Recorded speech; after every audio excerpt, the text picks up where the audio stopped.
मैं चंद्रपाल, अनुदेशक वायरमैन, राजकीय औद्योगिक प्रशिक्षण संस्थान, मुरादाबाद, उत्तर प्रदेश।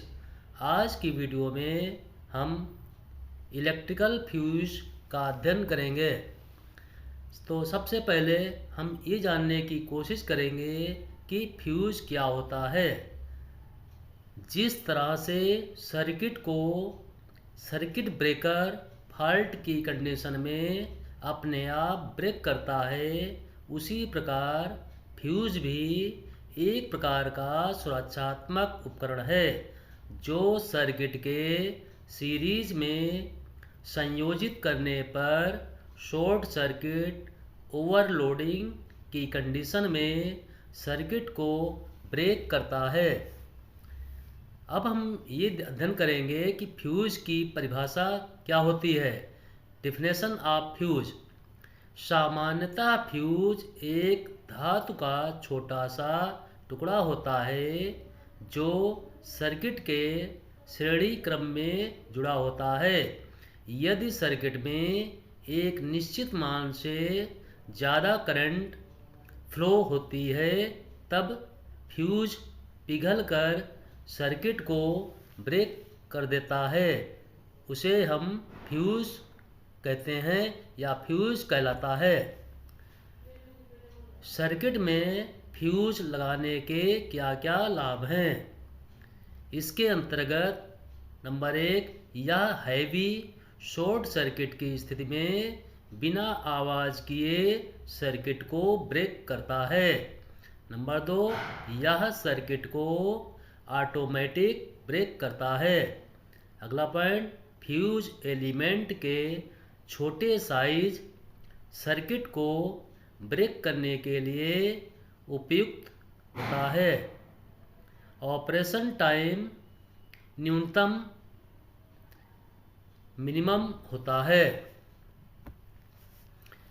अब हम इस बात का अध्ययन करेंगे कि फ्यूज किससे बना होता है। Fuse element materials. सामान्यतः फ्यूज एलिमेंट के लिए लेड, टिन, कॉपर, जिंक तथा सिल्वर का प्रयोग किया जाता है।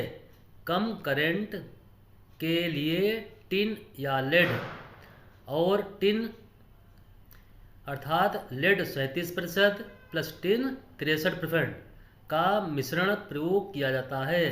ज़्यादा करंट के लिए कॉपर या सिल्वर या इन दोनों का मिश्रण प्रयोग किया जाता है। सामान्यतः इस समय ज़्यादातर सिल्वर का प्रयोग किया जाता है।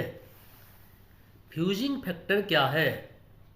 किसी भी फ्यूज एलिमेंट के लिए मिनिमम धारा तथा फ्यूज की निर्धारित धारा के अनुपात को फ्यूज फैक्टर कहते हैं।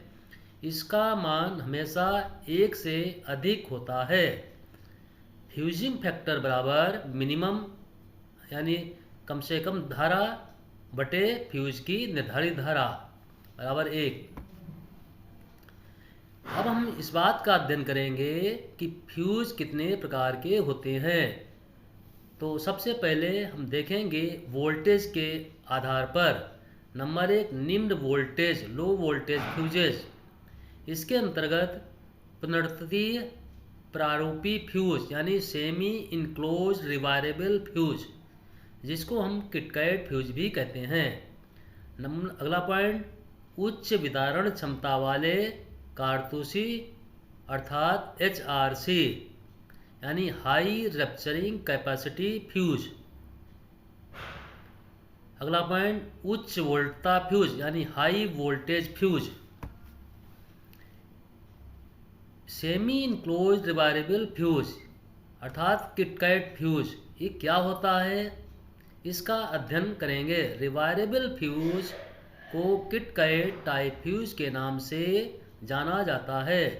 इस फ्यूज में धातु तार का फ्यूज एलिमेंट लगाया जाता है, जिसे पिघलकर गिर जाने पर रिप्लेस किया जा सकता है।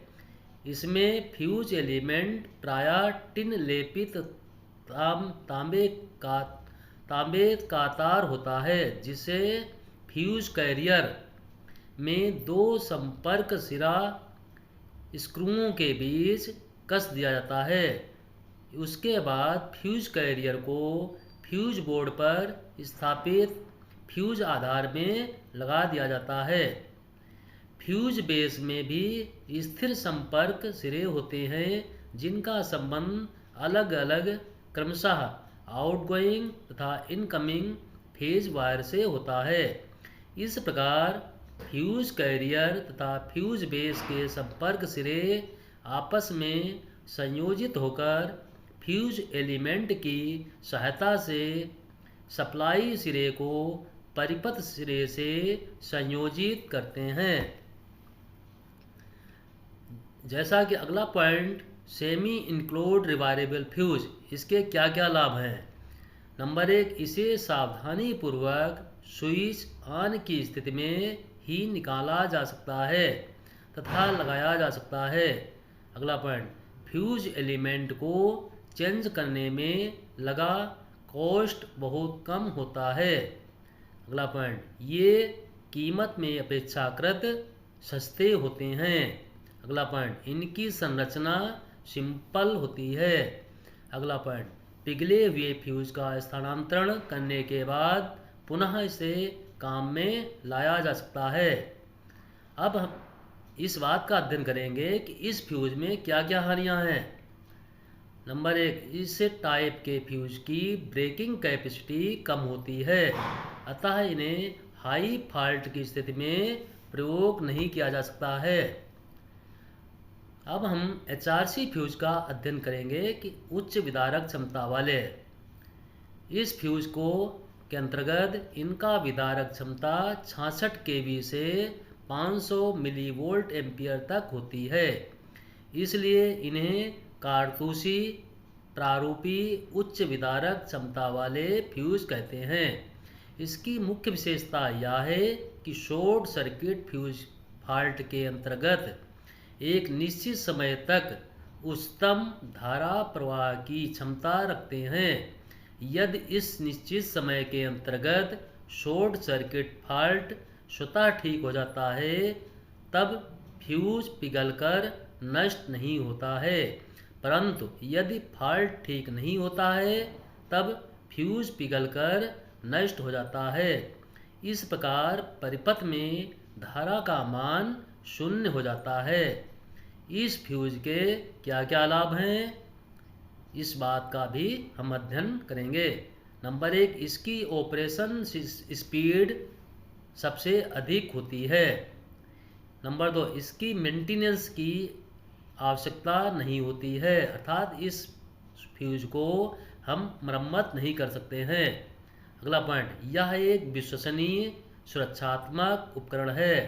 अगला पॉइंट, ये फ्यूज 2 से 800 एम्पियर तक की धारा के लिए निर्धारित होते हैं। अब हम हाई वोल्टेज फ्यूज, अभी तक जो हमने कम वोल्टेज वाले फ्यूज पढ़े हैं उनकी विद्युत क्षमता तथा सर्किट को ब्रेक करने की क्षमता कम होती है, अतः इन फ्यूजों को उच्च वोल्टेज सिस्टम के लिए उपयोग नहीं करते हैं। उच्च वोल्टेज सिस्टम के लिए उपयोग में आने वाले फ्यूज निम्न प्रकार के हैं। कार्ट्रिज फ्यूज, इस फ्यूज की संरचना कम वोल्टेज वाले कारतूस फ्यूज के समान ही है। इस फ्यूज के डिजाइन में बदलाव करके हम इसे उच्च वोल्टेज सिस्टम के लिए उपयोग कर सकते हैं, जैसे कि फ्यूज के एलिमेंट को हेलिक्स फॉर्म में डिजाइन करके उच्च वोल्टेज सिस्टम के लिए उपयोग कर सकते हैं, क्योंकि ऐसा करने से उच्च वोल्टेज सिस्टम में उत्पन्न होने वाले कोरोना इफेक्ट से बचा जा सकता है। दूसरा, 2 फ्यूज तारों को समानांतर में लगाकर, जिसमें एक कम प्रतिरोध का तार तथा दूसरा उच्च प्रतिरोध का तार, जैसे कि सिल्वर और टंगस्टन। सामान्य अवस्था में कम प्रतिरोध वाला तार परिपथ की धारा को वहन करेगा। फॉल्ट स्थिति में कम प्रतिरोध वाला तार जल जाएगा तथा उच्च प्रतिरोध तार परिपथ की धारा को एक समय के लिए कंट्रोल्ड करेगा तथा कुछ समय उपरांत उच्च प्रतिरोध तार भी जलकर सर्किट को बंद कर देगा। उच्च वोल्टेज कार्ट्रिज फ्यूज को 33 kV पर 87 यानी 8700 एम्पियर तक ब्रेकिंग कैपेसिटी के लिए उपयोग में लिए जाते हैं।